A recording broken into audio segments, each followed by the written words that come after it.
बिस्मिल्लाहिर्रहमानिर्रहीम। अस्सलाम वालेकुम व्यूअर्स, आप देख रहे हैं डाइनिंग। और अगर आपने फटाफट से कुछ बनाना हो, टाइम बहुत शॉर्ट हो और कुछ लाइट सा खाने को दिल चाह रहा हो, तो आप इस पास्ता को ज़रूर ट्राई कीजिएगा। इंशाल्लाह आपको बहुत ही पसंद आने वाला है। अगर मेरी वीडियोस अच्छी लगी तो लाल सब्सक्राइब को क्लिक कर दें। साथ में ये जो बेल का आइकॉन है इसको क्लिक कर दें। इसको क्लिक करने से आपको मेरी हर नई वीडियो का नोटिफिकेशन सबसे पहले फ्री में मिलेगा। बिस्मिल्लाहिर्रहमानिर्रहीम की रेसिपी को स्टार्ट करते हैं। इस तरह से चम्मच भर के 9 खाने वाले चम्मच पास्ता ले लिया है। आप किसी भी शेप में ले सकते हैं जी। इसके लिए मीडियम हीट ऑन कर ली है। इसके साथ ही तकरीबन 500 ml दूध शामिल करेंगे जी। गिलास तकरीबन 300 ml का था, इसलिए हाफ गिलास मज़ीद इसमें दूध डालेंगे ताकि 500 ml कंप्लीट हो जाए। इसमें मैक्रोनी को शामिल कर देते हैं जी। इसके साथ ही 1 खाने वाला चम्मच मक्खन है, इसे शामिल कर देंगे। पास्ता को मिक्स करेंगे ताकि दूध में ये बिल्कुल डिप हो जाए। अगर आप इसमें मक्खन शामिल नहीं करना चाहते तो टेट्रा पैक क्रीम जो है, जो हम रशियन सैलेड में भी इस्तेमाल करते हैं, वो 3 टेबलस्पून डाल लीजिएगा। अगर आपके घर में वो मौजूद नहीं है तो दूध के ऊपर आने वाली फ्रेश क्रीम को भी आप इस्तेमाल कर सकते हैं। इसके साथ इसमें कोई स्पाइसेस ऐड करते हैं। नमक आधी चाय की चम्मच से थोड़ा सा ज़्यादा,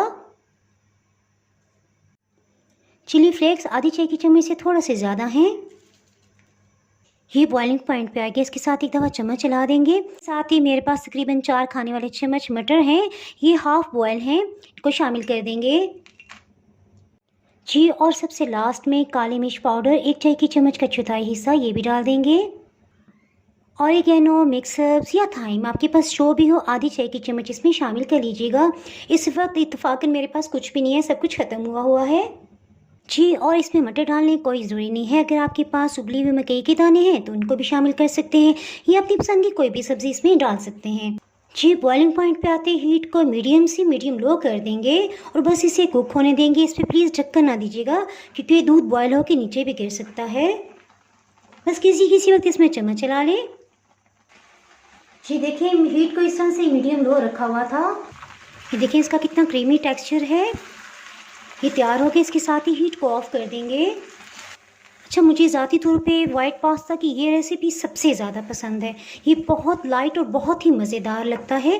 देखिए कितना ये गाढ़ा हो गया है और जैसे जैसे इसे हवा लगेगी ये मज़ीद खुश्क होता चला जाएगा। इससे खुश्क इसे ना कीजिएगा। तकरीबन 10 से 12 मिनट लगे हैं और इस तरह से तैयार हो गया। इसे प्लेटर में डिश आउट करते हैं।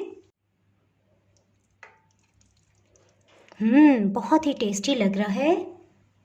चीज़ डालने से मुझे तो बहुत हैवी महसूस होता है। इसका इतना लाइट और ज़बरदस्त सा जायका है, ये आप लंच बॉक्स में भी लेके जा सकते हैं। और जब भी कुछ मज़े का या लाइट खाने को दिल चाहे, बनाएं, मज़े करें और मज़े करवाएं जी। बहुत ही टेस्टी क्रीमी टेक्सचर वाला वाइट पास्ता तैयार है। चीज़ के साथ ही अगर आप मेरे चैनल पर नए हैं तो चैनल को सब्सक्राइब कर दें, बेल आइकन ज़रूर प्रेस कर दीजिएगा। इसके बाहर आपको मेरी हर नई आने वाली वीडियो का नोटिफिकेशन ही मिल पाएगा।